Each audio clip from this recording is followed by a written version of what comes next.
செய்திகள். அரசு பள்ளி நாயகன் அன்பிலாருக்கு பிறந்தநாள் வாழ்த்துக்கள். கட்சியையும் கடந்து கல்வி வளர்ச்சி, பள்ளிகளின் தரம், மாணவ மாணவிகளின் நலனுக்காக பல ஆக்கப்பூர்வ செயல்களை செய்தவர் கல்வி அமைச்சர் அன்பில் மகேஷ். வருடத்திற்கு வருடம் அரசு பள்ளி மாணவர்களின் சேர்க்கையை அதிகரிக்க அசுர வேகத்தில் பணிகளை முடக்கிவிட்டு சாதித்தவர். அரசு பள்ளியில் பயிலும் மாணவர்களுக்கு நலத்திட்டங்களை வழங்கி திறமையான மாணவர்களுக்கு உயர்கல்வியில் சேர்வதற்கு தொடர்ந்து உதவிகளை செய்து வருகிறார். உயர்கல்வியில் சேரும் மாணவர்களின் சதவீதத்தை தேசிய சராசரியை விட 46% அதிகமாக்கியதற்கு முக்கிய பங்காற்றியவர். இன்னும் பல சாதனைகளுக்கு சொந்தக்காரர் மகேஷ் பொய்யாமொழி என்கிற ஒற்றை மனிதனால் சாதிக்க முடிந்த சாதனைகள். வாழ்த்துக்களுடன் கே கார்த்திக், திருச்சி மாவட்ட உறுப்பினர், தலைமை பொதுக்குழு உறுப்பினர், திருச்சி தெற்கு மாவட்டம்.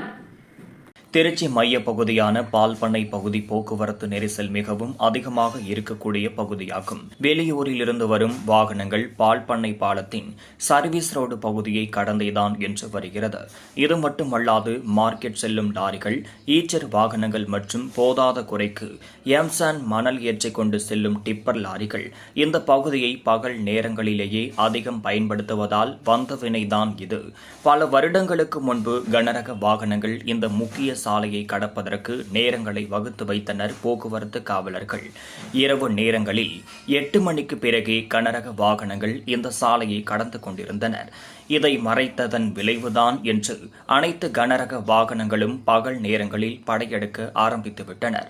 நாளுக்கு நாள் இருசக்கர வாகனங்கள் அதிகரித்துக் கொண்டே இருக்கும் நிலையில் காந்தி மார்க்கெட்டில் இருந்து துவாக்குடி, திருவெரும்பூர் செல்லும் சாலை இன்னும் அதிக நெரிசலை சந்திக்க நேரிடுகிறது. வரகநேரி பேருந்து நிறுத்தத்திற்கு பிறகு சாலை என்னதான் அகலமாக இருந்தாலும் போக்குவரத்து சிக்னலை விரைவாக கடற்பதற்காக சாலையின் சென்டர் மீடியனை கடந்து இருசக்கர வாகனங்கள் மற்றும் 3 சக்கர பயணியர்கள் ஆட்டோக்கள், லோடு ஆட்டோக்கள் வலதுபுறமாக அதிகம் அணிவகுத்து நிற்பதால் சிக்னல் விழுந்தவுடன் முந்தி அடித்துக் கொண்டு போட்டிக் கொண்டு சிக்னலை கடக்கின்றனர். கனரக வாகனங்களால் இருசக்கர வாகன ஓட்டிகள் மற்றும் பயணியர் ஆட்டோக்கள் நெரிசலில் மாட்டிக்கொள்கின்றனர். இந்த பால் பண்ணை சிக்னலில் மட்டும்தான் போக்குவரத்து காவலர்கள் அதிகமாக இருக்கின்றனர்.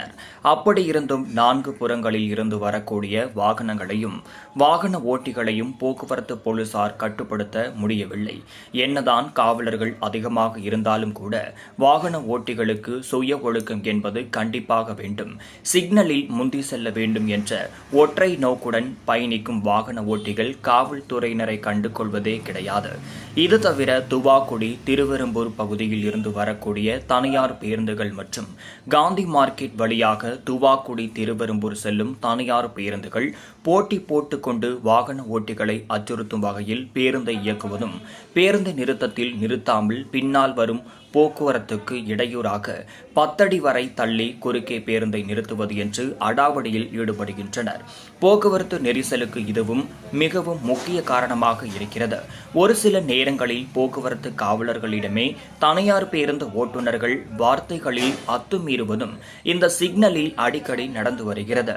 கனரக வாகனங்களின் அதிவேகம் மற்றும் தனியார் பேருந்து ஓட்டுநர்களின் அடாவடித்தனம் இவர்களுக்கு மத்தியில்தான் வாகன ஓட்டிகள் பயணிக்கின்றனர். கனரக வாகனங்களுக்கு நேரத்தை ஒதுக்கீடு செய்து பழைய முறையில் இரவு 8 மணிக்கு மேல் உள்ளே வருவது, 5 மணிக்குள் வெளியே சென்றுவிட வேண்டும் என்ற கட்டுப்பாடு இருந்தால் மட்டுமே இந்த போக்குவரத்து நெரிசலை ஓரளவு கட்டுக்குள் கொண்டு வர முடியும்.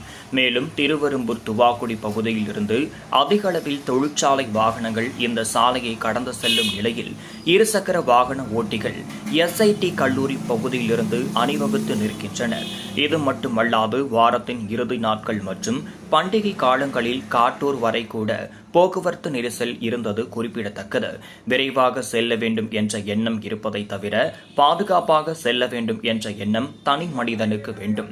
போக்குவரத்து போலீசாருக்கு சவால் விடும் இந்த பால் பண்ணை சிக்னல் நெரிசல் மற்றும் தனியார் பேருந்து ஓட்டுநர்களின் அட்ராசிட்டி என்றுதான் தீருமோ பொறுத்திருந்து